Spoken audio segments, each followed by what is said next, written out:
Welcome to another TOG chat. I'm Robert Osborne, principal of the Osborne Group. I'm joined by my colleague, Laurel McCombs. Hi, Laurel. How's it going?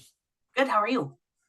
I'm doing well. I can't complain. So today we thought we would talk about trust. And I think trust is something that we talk about pretty often in our lives. But I don't know that we've done a real deep dive into trust before. So I think we'll do that today. How does that sound? That sounds great.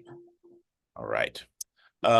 So a recent report came out, and of course I'm totally blanking on which report it Oh, is. So it let was me the Edelman. The Edelman. Edelman, thank you. After I just wrote a whole blog post on it earlier today, my brain goes blank on it. Trust report came out, and no surprise, it's not great. It's not looking great out there in the world. The basic conclusions were that we trust less, we trust institutions less. And we've just become much more insular in our ability to trust. So we mostly trust the people that we know and that are around us and that believe the things that we believe, and we have a high degree of distrust with people that are sort of outside of that community, however we want to define that.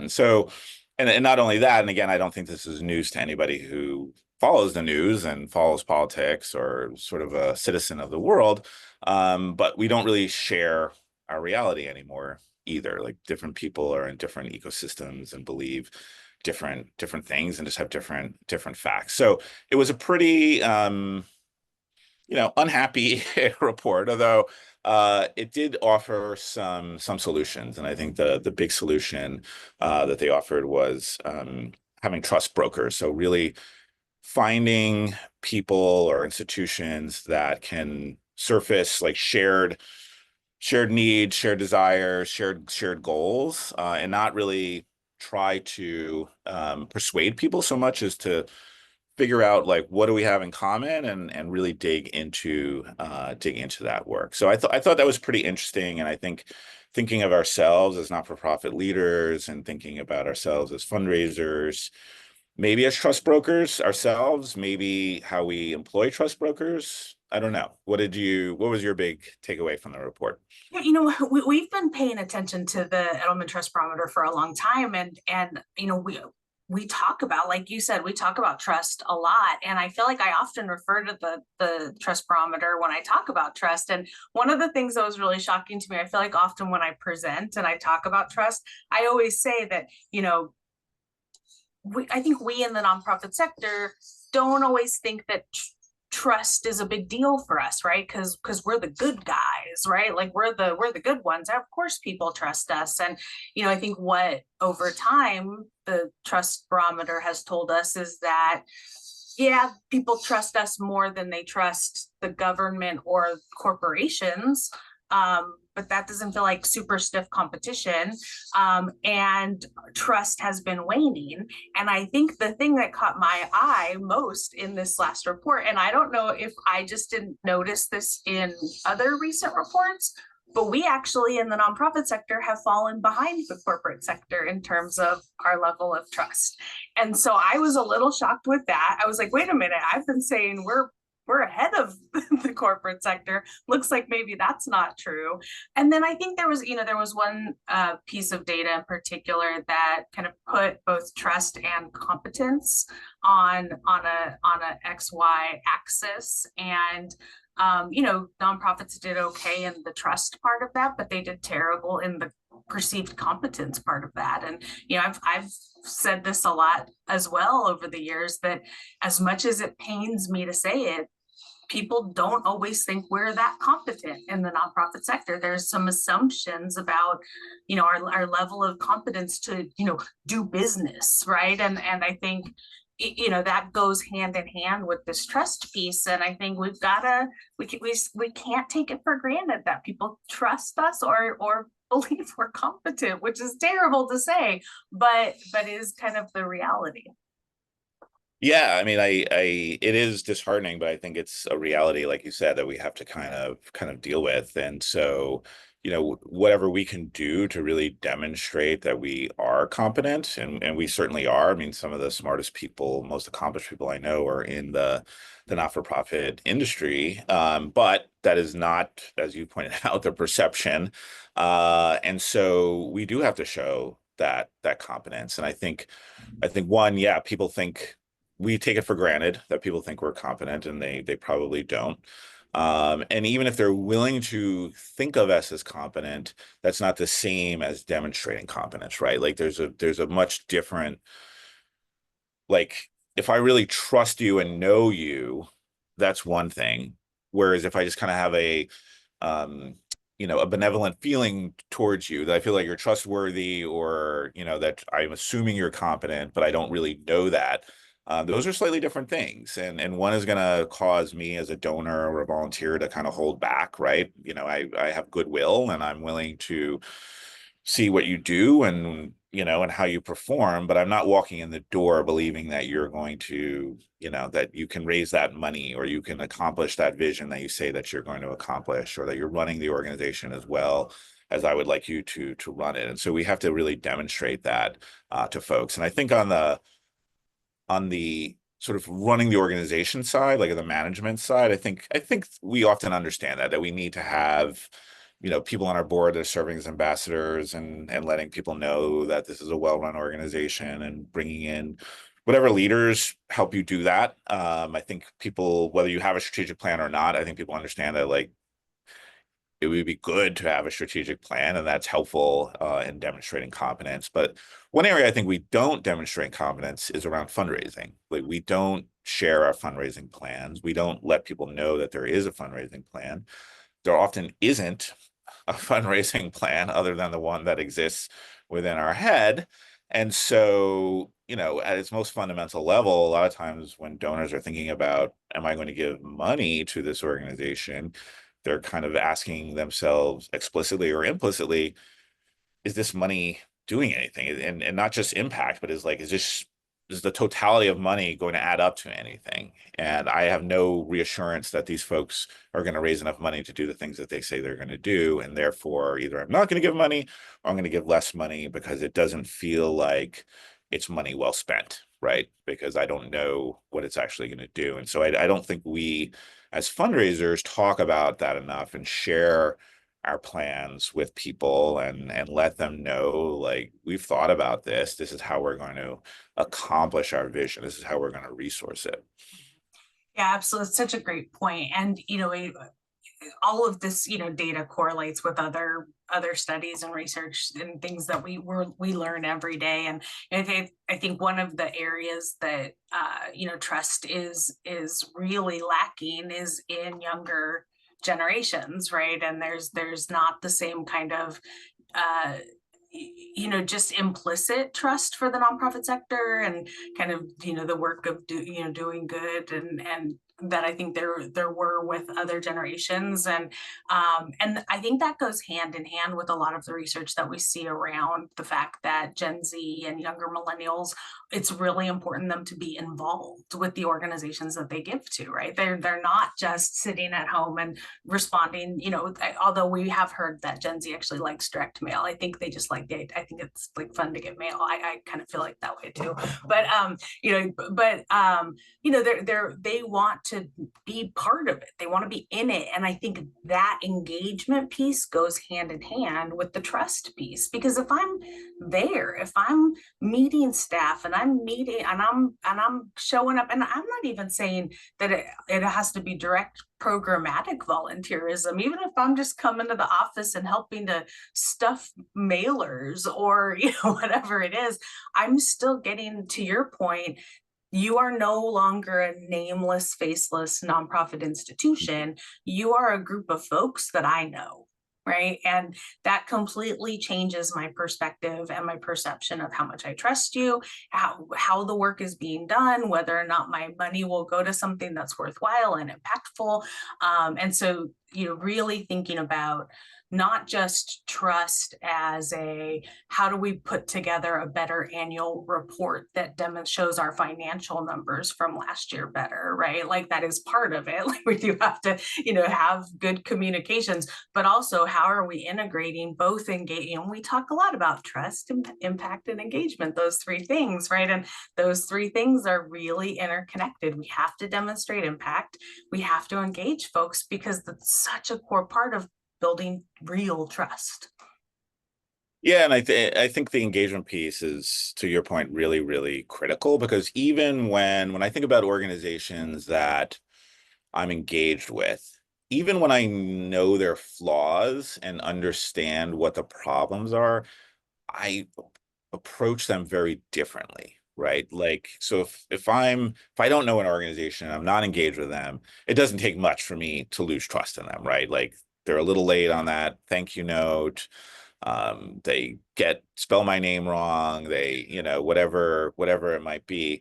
It doesn't take much for that to, just to impact how I think about them. Whereas an organization that I'm engaged with, I'm much more forgiving because I do understand that this is a hard business and no organization is perfect, not for profit or for profit or public, institution, whatever it might be. And I'm much more likely to be forgiving of those flaws because on a certain level, I do trust them. I trust that they're doing their best. I trust that they're putting their all into it. I trust that they are engaged with the mission and that they are believe, the things that they believe and that I believe and that they share my values and all the things that are that make it more likely for me to not necessarily overlook, but willing to sort of take some chances anyways, expend some personal capital on the organization because I'm willing to give them the benefit of the doubt or give them an opportunity to try,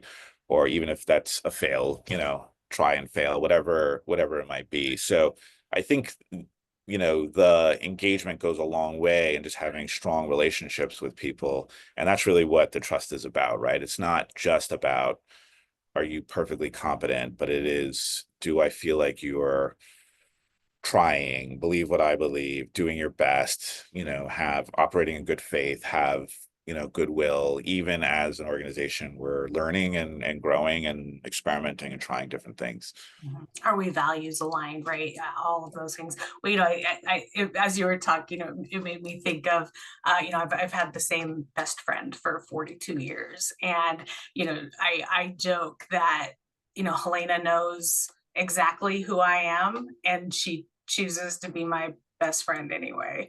And, I think like that's what it's about, right? Like I think about the things that, I don't call for 15, like the first like 15 years of our relationship as adults, I thought her birthday was on July 13th. It's actually on July 9th, right? Like who tolerates that? Your best friend calling you 4 days late for wishing you a happy birthday for 15 years, right? I think like no, but that's that's about relationship building. Bad. So but it's but again it's the things that, yeah, like whether it's a relationship with a nonprofit or a personal one, the things that we are willing to kind of like accept and work through with people that we are engaged with and we have a relationship with versus those that we don't. Yeah, exactly. And, you and I present a lot, and I think both of us, when we're teaching a workshop or making a presentation, we often lead with the concept of trust, right? Because nothing else we talk about in that presentation, whether we're talking about major gifts, whether we're talking about mid-level giving or events or strategic planning or whatever it might be, none of it really matters unless there's the trust, right? Like you could be doing everything else right, and it could be falling on deaf ears, just because I don't trust you. So I don't believe that you're having the impact or don't care that you're having the impact. I don't, you know, the vision sounds good, but I don't believe that you can achieve it.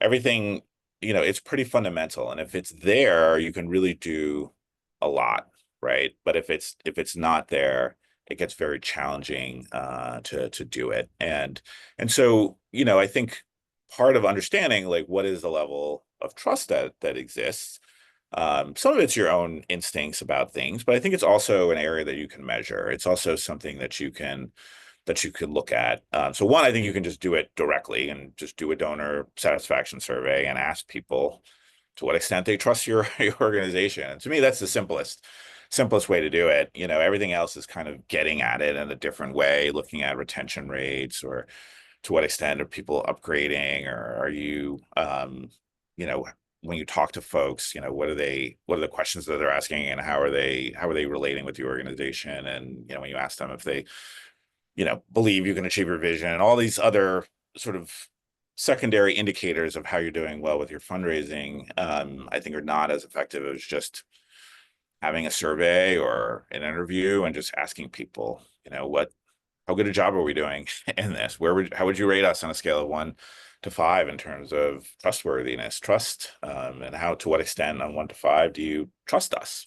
And that's probably your best way of knowing. And then doing that survey, you know, every year, maybe, certainly every 2 years, and seeing, are you improving? What does that score look like? And what can you do better? And then, of course, you can dig into the details around that as much as you like. But I don't know. I feel like in the past people did more of these surveys for some reason. And it's been a long time since I've run across an organization that does this on a regular basis. It's so hard, right? Like and I think at some point, and maybe this is another topic for another day, which is what are the alternatives to a traditional survey, right? I think, surveying has gotten to be such a difficult, it's always been hard to get good response rates to surveys, I think, but now the fact that like I can't go to the dentist without getting a survey afterwards, right? Like, I think that we are just living in a world where we are so surveyed out. I also goes back to trust. I think that a lot of times when people's donor surveys don't get great results, it's because I don't know that people trust the intent of them. And Mm. and I will just, I always share this story as it relates to like why you never put a BRE, right, in something that's meant to be stewardship, right? We never put like a response envelope in something that's meant to be stewardship. Hmm. Because my dad, I go to my dad's house and he says, "Come here, I got to show you this." And he's like, "Look, I got this survey from probably some in fishing organization probably." But he was like, "I got this survey and I was super excited. I was going to fill this survey out and share my opinion, and I was so pleased that they asked me." And then he like unfolds it and a response envelope comes out, a donation envelope, and then he said, "And then I realized they don't want my opinion, they just want my money." And I was like, yeah, this is the problem, right? This is what's contributing to trust, is that now anytime my dad gets a survey from any nonprofit, that's the experience that's ringing in his head, right? Whether you put a reply envelope in it or not, that's the experience that's ringing in his head. And so, so I think there's part of this that is, yes, do survey, but also just be really have a lot of intent with folks around why we're surveying, what the intent of this survey is, what we're going to do in response to it. And then when you get the results, share those results back. Be transparent, even if they're not good results, right? Yeah. And then share what you intend to do in response to those results, right? I think we kind of do surveys and then we just kind of like let them go, and we never like report back to people who participated. So I think it's having a more robust surveying process that really takes trust into accountability. But then the other thing you mentioned was like interviews, focus groups. Can we do some more of that? Bringing people into a space, having a conversation. I think that can be really impactful.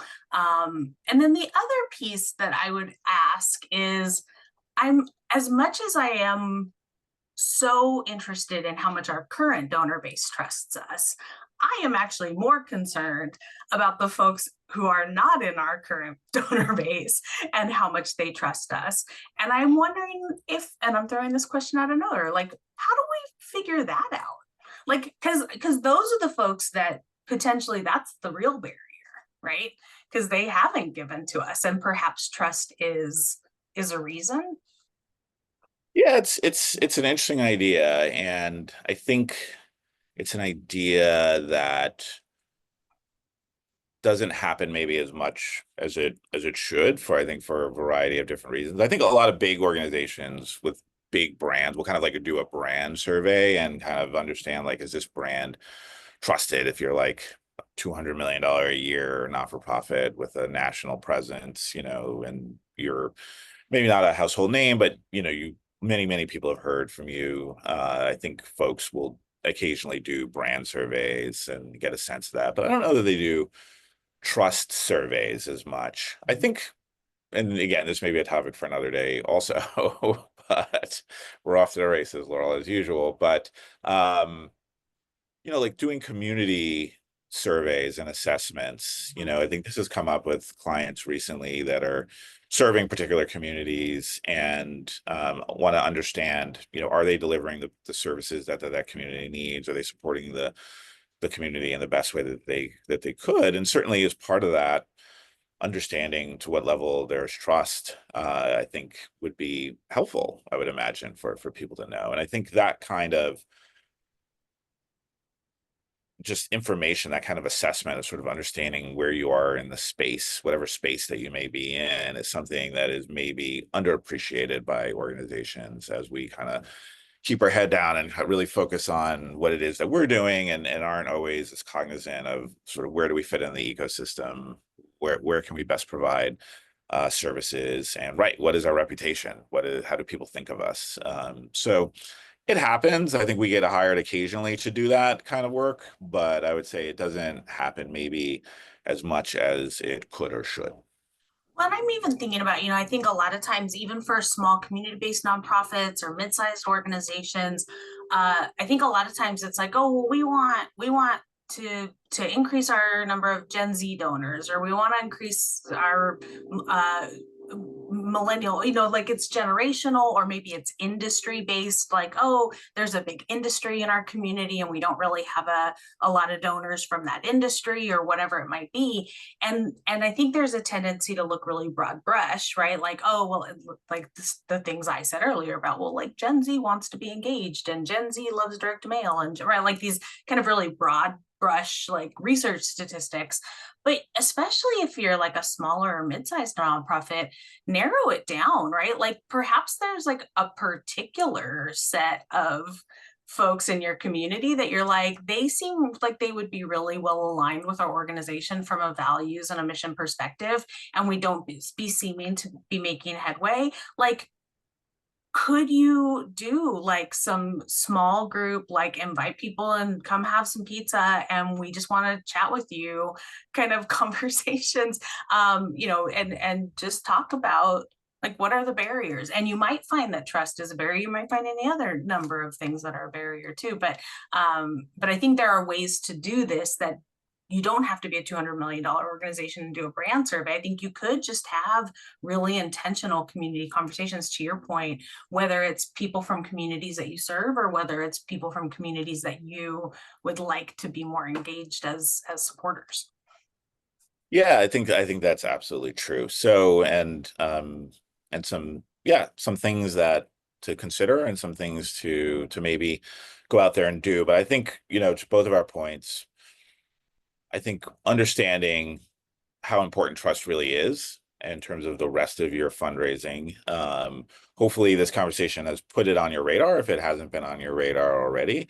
And then two, maybe if it has been on your radar or now it is on your radar, thinking about, well, how can I understand what the level of trust is and what the barriers are, and whether that's, through a survey and doing something very empirical, looking at it that way, or maybe something that's a little bit more qualitative, like focus groups or whatever it is. Having a sense of that trust is pretty important, because I think both you and I, with all the interviews we do over the years, and like this is the thing that comes up the most, right? Like, well, I don't really know what those folks are going to do, so I'm holding back a little bit on the names I introduce or the money I give or whatever it is. And, and so this is not an abstract problem, I think, for not-for-profits. I think you and I see this all the time, and it comes out in confidential interviews, I think, in a way that it doesn't always come out in other settings. So think about trust, but don't despair. Trust can be can be built. Trust can be earned, and it's worthwhile. And it will make the rest of your fundraising work really, really well. So I think maybe we'll call it here. Um, Giving USA should be out in a couple of weeks, so we'll that'll be interesting to see in the context of this conversation. So we'll be certainly be back for that, and perhaps back between now and then as well. Any last words, Laurel? Nope. Just thanks for joining us, and if as always, we're here for to carry on this conversation more with any of you who wanna explore things a little bit further. Indeed. Okay. Thank you for from the Osborne Group, Laurel McCombs and Bob Osborne. We'll see you next time. Take care.